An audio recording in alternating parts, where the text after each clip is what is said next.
जय हिंद। स्वागत करता हूँ मैं अपने YouTube channel PN coaching centre में। आप सभी का स्वागत है।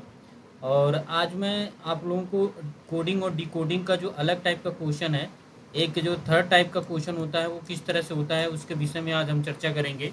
इसमें 10 क्वेश्चनों के बारे में हम जानेंगे और काफ़ी इंपॉर्टेंट क्वेश्चन रहते हैं। और इससे आप सभी को पहले मैं बता देना चाहता हूँ कि अगर आप लोग हमारे चैनल पे नए हैं तो वीडियो को आप लोग लाइक कीजिएगा, चैनल को सब्सक्राइब कर लीजिए और आने वाला जो भी नोटिफिकेशन है आप उसको ऑन कर लीजिए ताकि आने वाली नोटिफिकेशन आपको मिलती रहे। ठीक है। चैनल का नाम है पीएन कोचिंग सेंटर। आप इसको देखिए और जितने भी आगामी एग्ज़ाम आने वाले हैं, चाहे वो यूपी पुलिस का हो गया, चाहे वो रेलवे का हो गया, चाहे वो किसी भी तरह का एग्ज़ाम है, आप उस पर अच्छा नंबर ला सकते हैं अगर आप इन क्वेश्चनों को देखते हैं। चलिए हम देखते हैं। पहला क्वेश्चन यहाँ पे मैं आप सभी के सामने लेके आया हूँ। कह रहा है यदि नीले को लाल कहा जाए, लाल को सफ़ेद कहा जाए और सफ़ेद को पीला कहा जाए तो आसमान का रंग कैसा है। ठीक है। और ये देखिए, ये क्वेश्चन जो पूछा गया है ये आरआरसी रांची 2013 में पूछे जाने वाला क्वेश्चन है। क्वेश्चन क्या कह रहा है, दोबारा एक बार हम लोग क्वेश्चन को रीड करते हैं। कह रहे हैं यदि नीले को क्या कहा जाए, लाल कहा जाए, लाल को सफ़ेद कहा जाए और सफ़ेद को पीला कहा जाए तो आसमान का रंग कैसा है। आप सभी को पता है कि आसमान का रंग क्या होता है, नीला होता है। क्या होता है, नीला होता है। लेकिन इस क्वेश्चन में पूछा कह रहा है, नीले को लाल कहा जाए। तो नीलों को यहाँ पे क्या कहा जा रहा है, लाल कहा जा रहा है। और आसमान का रंग नीला होता है तो नीले को ही हम लाल कह रहे हैं। तो आपका जो करेक्ट आंसर होगा वो ए होगा। क्या होगा, ए होगा, यानी लाल होगा। लाल इज द राइट आंसर होगा। ठीक है। तो आप सभी का लाल वाला ही पे आप लोग टिक मार देंगे तो आपको एक नंबर मिल जाएगा आसानी से। ठीक है। चलिए दूसरे क्वेश्चन की तरफ हम लोग आगे बढ़ते हैं। दूसरा क्वेश्चन है, कह रहे हैं यदि हरा का मतलब लाल है, हरा का मतलब क्या है, लाल है।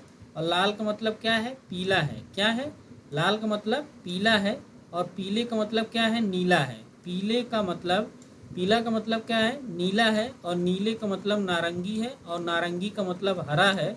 तो शुद्ध पानी का रंग क्या होगा। कह रहा है शुद्ध पानी का रंग क्या है। आप सभी को पता है कि जो शुद्ध पानी होता है यानी जो गहरा पानी होता है वो नीले रंग का दिखाई देता है। क्या, वैसे तो मैं आपको बता दूं पानी का कोई रंग नहीं होता है, वो तो रंगहीन होता है। उसका एक भौतिक गुण है ये पानी का। और लेकिन यहाँ पे हमें कलर से डिफाइन करना है, क्योंकि अगर आप शुद्ध पानी लेंगे तो उसका जो कलर होता है वो क्या होता है, नीला होता है। क्या होता है, नीला होता है। यहाँ पे हरा का रंग लाल दिया है, लाल का मतलब पीला दिया है, पीले का मतलब नीला दिया है और नीले का मतलब नारंगी दिया है और नारंगी का मतलब हरा दिया है। तो आपका जो नीला होगा, नीले का मतलब नारंगी, यानी नीले का मतलब नारंगी है तो पानी का रंग क्या होगा, नारंगी होगा। नारंगी इज द करेक्ट आंसर होगा। ठीक है। चलिए हम लोग तीसरे क्वेश्चन की तरफ चलते हैं और आशा करता हूँ कि ये जो क्वेश्चन है आप लोगों को समझ में आता होगा, जिससे ये तो मैं आपको एज ए एक तरह से उदाहरण के तौर पे बता रहा हूँ ताकि आने वाले जो भी क्वेश्चन है आप इनसे लगभग 20 से 25 क्वेश्चन आप अपनी तरफ से कीजिएगा ताकि आप बिल्कुल क्वेश्चन को समझ जाएं और बिल्कुल आसानी से कर सकें। एक एक क्वेश्चन आप आसानी से कर सकें। ठीक है। तो ये दो क्वेश्चन काफ़ी इंपॉर्टेंट थे। हम तीसरे क्वेश्चन की तरफ आगे बढ़ते हैं। तीसरा क्वेश्चन है, कह रहा है यदि नीले से अभिप्राय हरा है, नीले से अभिप्राय क्या है, हरा है। हरे से अभिप्राय सफ़ेद है, सफ़ेद से अभिप्राय पीला है और पीले से अभिप्राय काला है, काले से अभिप्राय लाल है और लाल सा अभिप्राय भूरा है। तो बताइए दूध का रंग क्या है। बस आपको एक कलर का ध्यान देना है कि दूध का रंग कैसा होता है, सफ़ेद होता है। क्या होता है, सफ़ेद होता है। दूध का रंग क्या होता है, सफ़ेद होता है। ठीक है। और यहाँ पे पूछ रहा है दूध का रंग क्या है, तो बस हमें सफ़ेद वाला ऑप्शन ढूंढना है। कह रहा है हरे से अभिप्राय सफ़ेद है और सफ़ेद से अभिप्राय पीला है। तो यहाँ पे हमें इसी चीज़ को पकड़ना है। तो तीसरे का क्या हो जाएगा, डी वाला आपका करेक्ट आंसर होगा, यानी सफ़ेद का अभिप्राय पीला है तो D is the right answer होगा। ये आरआरसी हाजीपुर 2013 में पूछे जाने वाला क्वेश्चन है। काफ़ी इंपॉर्टेंट क्वेश्चन है तो आप इस पर टिक मारिएगा डी पे और D is the right answer हो जाएगा। तो एक नंबर आपको आसानी से मिल जाएगा। ठीक है। आई होप कि आपको ये क्वेश्चन समझ में आया होगा। अब हम लोग पढ़ते हैं चौथे क्वेश्चन की तरफ। कह रहा है यदि किसी कूट भाषा में आकाश को नीला कहा जाता है, नीले को पानी कहा जाता है, पानी को सड़क और सड़क को पेड़ कहा जाता है तो नाव कहाँ चलती है। देखिए इसमें थोड़ा सा क्वेश्चन को जो है चेंज किया है। लैंग्वेज तो समान है बट जो है क्वेश्चन को थोड़ा सा डिफरेंट कर दिया इसमें। तो कह रहा है कि आकाश को क्या कहा जाता है, नीला कहा जाता है। आकाश को क्या कहा जाता है, नीला कहा जाता है। नीला को पानी कहा जाता है, नीले को क्या कहा जाता है, पानी कहा जाता है। पानी को सड़क कहा जाता है और सड़क को पेड़ कहा जाता है।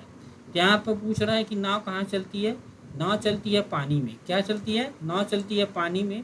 और पानी को क्या कहा जा रहा है, सड़क। पानी को क्या कहा जा रहा है, सड़क। तो आपका जो आंसर होगा सी इज़ द राइट आंसर होगा, यानी सड़क आपका करेक्ट आंसर होगा। ये आरआरबी टीसी 2013 में पूछे जाने वाला क्वेश्चन है। ठीक है, आई होप कि आपको चौथा क्वेश्चन समझ में आया होगा कि किस तरह से चौथा क्वेश्चन पूछा है।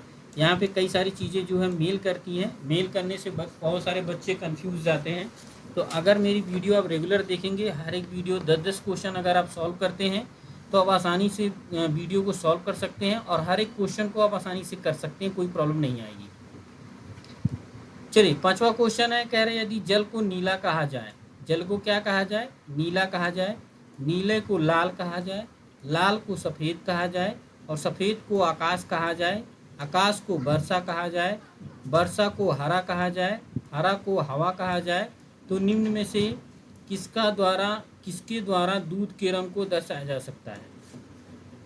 सेम वही क्वेश्चन है। यहाँ पे दूध का रंग कैसा होता है, सफ़ेद होता है। तो यहाँ पे देखेंगे सफ़ेद को कहा क्या जा रहा है, कह रहा है लाल को सफ़ेद कहा जाए और सफ़ेद को आकाश कहा जाए। ठीक है, और कह रहा है दूध के रंग को दर्शाया जाए। ठीक है, तो दूध के रंग को दर्शाने के लिए हमें क्या कह रहा है, सफ़ेद को हम क्या कह रहे हैं, आकाश। तो आपका D is the correct answer होगा, यानी दूध को हम क्या कर सकते हैं, सफ़ेद, यानी आकाश से हम इसको दर्शाएंगे। आकाश इज़ द राइट आंसर होगा। ठीक है, आकाश क्या होगा, आपका करेक्ट आंसर होगा। चलिए, छठा क्वेश्चन है, कह रहा है यदि हरा का अर्थ पीला, पीले का अर्थ काला, काला का अर्थ नीला हो तो स्वच्छ आकाश का रंग कैसा होगा। हरा का रंग क्या है, पीला, पीले का रंग काला, काला का रंग नीला और काला का रंग क्या है, नीला है। काले को हम क्या कह रहे हैं, नीला कह रहे हैं। तो कह रहे हैं स्वच्छ आकाश का रंग कैसा होगा। तो इसमें देखेंगे, लेकिन यहाँ पे नीले को क्या कहा जा रहा है, ऐसा कुछ नहीं दर्शाया गया है। तो इस क्वेश्चन को बड़े ध्यान से आप लोग देखिएगा। देखिए, पहला ऑप्शन दिया है नीला, दूसरा दिया है लाल, तीसरे को दिया है पीला और चौथे में दिया है इनमें से कोई नहीं। तो ये क्या हो जाएगा, यहाँ पे काले का तो दर्शाया है कि नीला, लेकिन नीले को दर्शाया ही नहीं है कि इसको क्या कहा जाए। तो आपका डी वाला राइट आंसर होगा, इनमें से कोई नहीं। D is the correct answer होगा। ये आरआरबी टीसी 2003 में पूछे जाने वाला क्वेश्चन है। ठीक है, सातवां क्वेश्चन की तरफ हम लोग बढ़ते हैं। सातवां क्वेश्चन कह रहा है यदि चूहे को कुत्ता कहा जाए, चूहे को क्या जा रहा है, कुत्ता कहा जा रहा है। कुत्ते को नेवला कहा जा रहा है, नेवले को शेर कहा जाए और शेर को क्या कहा जाए, सांप कहा जाए, सांप को हाथी कहा जाए। तो बताइए पालतू के रूप में हम किसे पालेंगे, किसे पाला जाएगा। ठीक है, चूहे को क्या हम कहते हैं, कुत्ता कहते हैं, कुत्ते को नेवला कहते हैं, नेवले को शेर कहते हैं, शेर को सांप कहते हैं और सांप को हाथी कहा जाए। तो देखिए, यहाँ पे जो पालतू जानवर है वह है कुत्ता। तो कुत्ते को हम लोग क्या कह रहे हैं, नेवला कह रहे हैं। तो आपका यहाँ से नेवला कौन सा है, सी वाला आपका करेक्ट आंसर होगा, यानी सातवें का सी इज़ द राइट आंसर होगा, नेवला, नेवला इज़ द करेक्ट आंसर होगा। ठीक है, अब हम लोग बढ़ते हैं आठवें क्वेश्चन की तरफ। कह रहा है यदि कुत्ते को बिल्ली कहा जाए, यदि कुत्ते को क्या कहा जाए, बिल्ली कहा जाए, बिल्ली को शेर कहा जाए, शेर को बैल कहा जाए और बैल को मुर्गा कहा जाए और मुर्गे को हाथी कहा जाए और हाथी को गधा कहा जाए, तो किसान किस पशु से खेत जोतेगा। किसान जो खेत जोतता है वो किससे जोतता है, वो बैल से जोतता है। किससे जोतता है, बैल से जोतता है। ठीक है, बैल से जोतता है। अब यहाँ पे बैल को कहा क्या जाए, कह रहे शेर को बैल कहा जाए और बैल को मुर्गा कहा जाए। तो आपका जो करेक्ट आंसर होगा वो मुर्गा होगा, यानी D is the right answer होगा। और ये आरआरबी एसम गुड्स गार्ड 2005 में पूछे जाने वाला क्वेश्चन है। ठीक है, चलिए अब हम लोग नौवां क्वेश्चन देखते हैं। कह रहा है यदि रबड़ को बांस कहा जाए, बांस को रबड़ को बॉक्स कहा जाए, बॉक्स को पेंसिल कहा जाए तथा पेंसिल को शॉर्पनर और शॉर्पनर को बैग कहा जाए, तो बताइए कि बच्चा किससे लिखेगा। देखिए, इस क्वेश्चन में लिखने वाली चीज़ें दिया गया है, तो आपको ये ध्यान देनी होगी कि बच्चा लिखता किससे, बच्चा लिखता है पेंसिल से। किससे लिखता है, पेंसिल से लिखता है। और यहाँ पे पूछ भी रहा है कि बच्चा लिखेगा किससे, तो बच्चा लिखेगा किससे, इस चीज़ को ध्यान दीजिएगा। बच्चा लिखेगा पेंसिल से, और पेंसिल को क्या कहा जा रहा है, पेंसिल को शॉर्पनर कहा और शॉर्पनर को बैग। तो यहाँ पे राइट ऑप्शन आपका सी होगा, सी इज़ द करेक्ट आंसर होगा, यानी शॉर्पनर। ठीक है, और ये आरआरसी हाजीपुर 2013 में पूछा गया क्वेश्चन है। चलिए हम लोग 10वें क्वेश्चन की तरफ बढ़ते हैं। कह रहे यदि आसमान तारा हो, आसमान क्या हो, तारा हो, तारा बादल हो, बादल धरती हो, धरती वृक्ष हो और वृक्ष क्या हो, पुस्तक हो, तो बताइए कि पक्षी कहाँ उड़ेंगे। आसमान कह रहा है तारा हो, ठीक है, और तारा बादल हो, बादल धरती हो। अब एक चीज़ आप ध्यान दीजिए, जो पक्षी उड़ते हैं वो आसमान में उड़ते हैं, और हम लोग आसमान क्या कह रहे हैं, आसमान को हम क्या कह रहे हैं, तारा कह रहे हैं। तो आपका तारा जो है, यानी इसका जो सी वाला ऑप्शन होगा, सी इज़ द करेक्ट आंसर होगा, यानी 10वें का सी आपका राइट आंसर होगा, यानी तारा। तारा क्या होगा आपका करेक्ट आंसर होगा, सी इज़ द करेक्ट आंसर होगा। ठीक है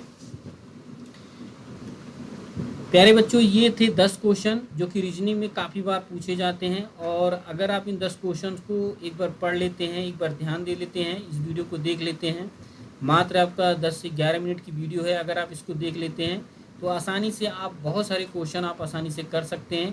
एग्ज़ाम में जितने भी इस टाइप के क्वेश्चन आएंगे आप उसको आसानी से कर सकते हैं। और ये कितने नंबर है, ये हर एक एग्ज़ाम में 2 से 3 नंबर क्वेश्चन इससे बनते हैं, वर्गीकरण से, माफ़ी चाहूँगा, कोडिंग और डिकोडिंग से 2 से 3 नंबर आपके बनेंगे।